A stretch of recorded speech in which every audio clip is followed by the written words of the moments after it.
thank you for having me. As mentioned, I am a playwright by trade, so I have a limited number of works that I can read here without sounding like an unhinged person. But I have... so I'm going to be reading selections from a play of mine called Three Sisters I Never Had, which, though originally developed for 4 voices, could be done by 1 person. For a little bit of context, the piece does engage with Anton Chekhov's play Three Sisters. A quick little overview for those of you who've never been forced to read it in a theater history class. It concerns 3 sisters, Olga, Masha, and Irina, who live in the Russian countryside in their family estate a year after their father has died. Irina, who's the youngest, is full of hope, and she's really, really wishing that her family would move back to Moscow. She feels that country living is turning her uncultured and stupid, as evidenced by the fact that she can no longer speak Italian. A crisis we all can relate to. Alright, so here are some selections from Three Sisters I Never Had. I had a conversation with someone once who argued that there was a Jewish read of Three Sisters. The argument being that the sisters are all Jews assimilating into Christian nothingness, the countryside consuming the particular contours of their city identities, the city being a proxy for Jewish. This seems to me a suspect reading. His argument hinged on the "I've forgotten the Italian word for window" moment. See, he said, it's just like how all of our people have forgotten Yiddish, the terrible tragedy of watching a mother tongue vanish. Of course, Italian was never Irina's mother tongue. Yiddish for Ashkenazi Jews was a hard-won triumph, a bright iron smelted out of the ore of diaspora. Irina's Italian was flimsily gained and flimsily lost. 6. This afternoon, my mother and I spoke on the phone for 3 hours. Still dating? Yes, mother. Still living at? Yes, mother. Still trying for? Yes, mother. Vile little jabs clung to my tongue, but I did not unleash them, because in this moment, what matters is kindness, a skill I rarely practice, but one that I'm getting lots of practice at now. 7. Brooklyn mist, tropical storm, blueberry pie, apricots and cream, Sunday wine, desert pink, seashell, honey peanut, chai latte, afternoon delight, orange taffy. I'm thinking of painting my windowsill. 9.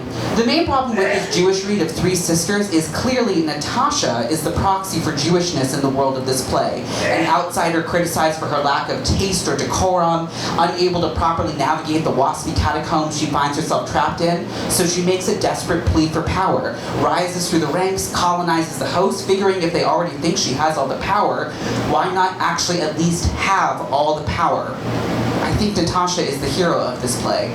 I am not a Zionist, but Natasha might be. 10. I miss the snow. Remember the snow? Remember this cold? It doesn't snow here anymore. These red boots I had. 11. The Italian word for window is finestra. The Yiddish word for window is fenster. So I guess Italian and Yiddish aren't that different after all. 12. Writers referenced in Three Sisters include Alexander Pushkin, Ivan Krylov, Nikolai Gogol, Honoré de Balzac, Alexander Goryobadev, Mikhail Lermontov. Maybe they can explain things to me. 13. Mother calls again. Her labs are in. She describes the doctor who delivered the news. She describes a callous attitude and a beard in need of a trim. She describes stained hospital sheets and broken blinds. She doesn't describe herself. She isn't well. 13. Last night, I awoke to find my windowsill had split down the middle to reveal an endless chasm, and at the center of the chasm was a bright green tower with 10,000 spikes down the middle, each spike jammed into the carcass of a ram. 10,000 rams rammed through, their sacrifice lining the tower bright bloody white. A raven circled the perimeter. Pomegranate seeds rained from above and hit the ground with the force of a comet.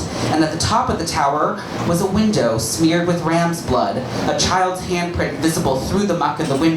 The Italian word for window is... I forgot. 16.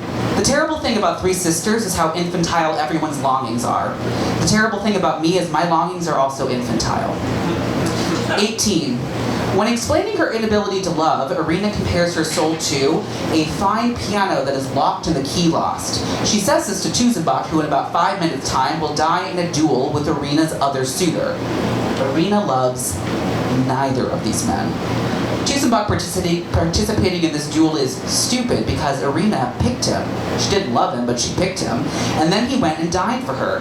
Duesenbach is infantile and Solioni is infantile, and Irina deserves better. I like how she describes her soul. I wonder if it would sound familiar to my mother. 19. Salmon surprise, chamomile tea, wildflower orange, cherry on a sundae, pumpernickel flower, Russian red, ice storm, terracotta. 20. In Yiddish, window is, I wrote it down somewhere, book, brick, hat, hut, bottle, flesh, tea, tay. If I go fast, I remember. Window, window, window. Fuck. I'd asked my mother, but she never learned Italian. Yiddish. Either. Never learned either. 23. Characters described but never seen in Three Sisters include Protopopov, Bobik, Sophia, the headmister of the high school, Vershinin's wife, and Vershinin's 2 daughters. Maybe they could explain things to me. 24. I dreamt of the tower again. At the top of the tower, through the fenestra, I saw the child's hand, but then it was an old man's hand, but then it was a fox's paw, but then it was a shifting, wriggling face of maggots. And from the agates, the eyes of my mother emerged, and her nose was fluorescent green. The face peering out from behind the maggots caused my soul to schism, and I screamed and screamed and screamed, and though I searched everywhere, I could not find my soul's key, so it is still locked there, screaming at the tower. 27. Her labs are better today. That's what the doctor on the phone told me. I asked how her pain levels are. They said, high, but that's normal. And I asked, how can that be normal? If they're high, they're by definition not normal. And they said, no, for her condition, high pain levels are to be accepted. And I said, why they accepted that? And why were they asking me to accept that? And why the absolute fuck should I accept what they call normal? But I am in my room by my windowsill. I am not in the room with her. I am 3,000 miles away. I can threaten the doctors all day long, but it's blunted over the airwaves. And so, from 3,000 miles away, in a room that is not my mother's room, yes, accept. Yes, that's all I can really do, I guess. 28. Another word for acceptance is acquiescence, which is another word for compliance, which is another word for conformity, which is another word for passivity. Grief can radicalize or it can pacify, and apparently it has pacified me. How shameful, how fucking shameful. 29. I painted the windowsill. I painted it fluorescent green, the color of the tower. The label says Vegas neon, like an alien invasion spewed across my wall. My mother is dying. It's not, there's not much to be done. Oh well, you know how it goes, death and all that. There's not much to be done, that's what I always say. Irina is crying. My windowsill is green, why did I do that? My boyfriend is yelling, why did you paint the windowsill green? That wasn't our agreed upon color scheme. Jabudikin is crying. My mother isn't dying of anything you've heard of, so she doesn't even get a sense of camaraderie.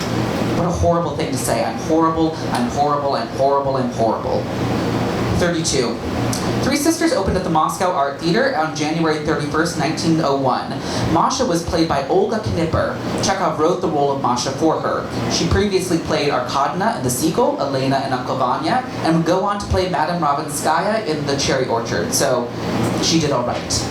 She also married Chekhov. A conversation between Masha and her lover Vershinin. Vershinin says, at the present time there are only 3 of your sort in this town, but in generations to come there will be more and more. A time will come when everything will change to your way. People will live like you, but later you too will be outmoded. People will appear who will be better than you. He laughs. I am in a very special mood today. He sings, to love at every age we yield in fruitful arts parts. Masha says, tram-tam-tam. Vershinin responds, tram-tam. Masha, tra-ra-ra. Vershinin, tra-ta-ta. In a letter, Knipper asked Chekhov what the tram-tams were all about. He wrote back to explain. Chekhov writes, Vershinin pronounces the word tram-tam-tam as a kind of question and you as a kind of answer, and this seems to you such an original joke that you say your tram-tam with a laugh. You should say your tram-tam and start to laugh, but not out loud, just a little, almost to yourself. Knipper presumably responds, tram-tam-tam. 35. Red boots and a gray wool hat I despise. The snow buries us in for the day. My mother hates the snow. 36. Characters described by my mother but never seen by me include her mother, her sisters, the nun who ran her high school, her first boyfriend, her one girlfriend, a grocery store clerk, her former boss, a real fuckwad, quote my mother, accordion teacher, tax law professor, a paralegal, a friend who died of cancer at age 33, the woman she met on the bus who just left her husband, the man who rented her an apartment in Boston, roommates and cousins and old friends and old flames and people just passing by. Maybe they could explain things to me. 37. I painted the windowsill back to white. My boyfriend is furious. Just pick a color, he says. But how can I pick? Kieranowski Street has burned to the ground, apparently. I'm growing more concerned about the crack in my window. There's influenza in town now. I'm afraid the children might catch it. It's ruining my view, if nothing else, and a ruined view is not nothing. But the lighting is good, at least in this bedroom. At least the window gives good light. When the fire broke out, I ran home as fast as I could. And when I got there, our house was safe and sound and in no danger. But my two little girls were standing in the doorway in their underwear. Their mother not there, people bustling about, dogs and horses rushing by, and the children's faces full of alarm, terror, entreaty, and I don't know what. 39. The tower is on fire. I scream at my mother behind the maggots, get out, get out, get out. My mother behind the maggots doesn't listen. She is playing the piano. The tower is on fire. She is playing the piano. I scream at my mother, how do you say window in Yiddish? I am screaming, she is playing, she doesn't respond. 40. Chabutikin. The Baron has just been killed in a duel. Arena quietly weeping. I knew it. I knew it. My boyfriend, just pick a color. Me, if only we knew. If only we knew. My mother last year, snowing here again. The tower, fire, fire, fire. Olga, if only we knew. If only we knew.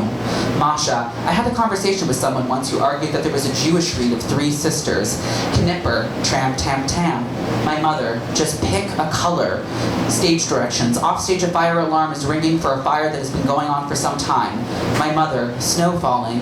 Arena, I knew it, I knew it. Masha, we must live, we must live. 41. I can't remember how to say Kaddish. I can't remember how to say Kaddish. I can't remember how to say Kaddish. The Yiddish word for window is Fenster. 43. One more thing to say. The first spoken moment in the play is Olga explaining that their father died 1 year prior, on Arena's name day, on a day it was snowing.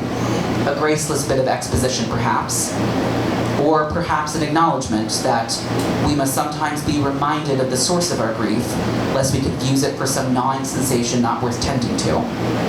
I've decided not to paint the windowsill again. My mother isn't dead, so that's something. Tram tam tam. Thank you.